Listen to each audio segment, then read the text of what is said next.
السلام علیکم ورحمۃ اللہ وبرکاتہ۔ بچیوں کے دو نام اور ہم لوگ سنتے ہیں اور اس کا کیا مطلب ہوگا اور یہ نام رکھنا کیسا ہے، دیکھیے سکینہ اور سکینہ۔ اسکرین پر زیر زبر پیش کے ساتھ لکھا ہوا تھمبنیل میں موجود ہے۔ تو یہ پہلا نام ہے سکینہ، یہ بھی ایک صحابیہ کا نام ہے۔ اس کے معنی پرتیلی اور شوخ خوش مزاج لڑکی کے آتے ہیں، لہذا بچی کے لیے سکینہ نام رکھنا یہ جائز ہے اور صحابیہ کی طرف نسبت کرتے ہوئے یہ باعث خیر و برکت ہے، یہ رکھا جا سکتا ہے۔ اسی طریقے سے ایک دوسرا نام ہے سکینہ۔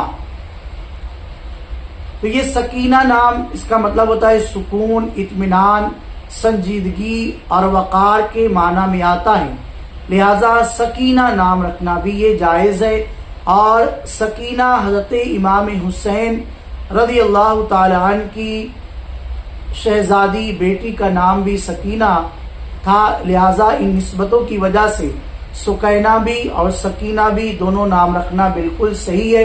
مطلب بھی اچھے ہیں، معنی بھی اچھے ہیں۔ باقی آپ اور زیادہ جانکاری حاصل کرنا چاہتے ہیں، واٹس ایپ نمبر ڈسکرپشن میں موجود ہے، وہاں سے آپ واٹس ایپ پر میسج کر کے معلومات حاصل کر سکتے ہیں۔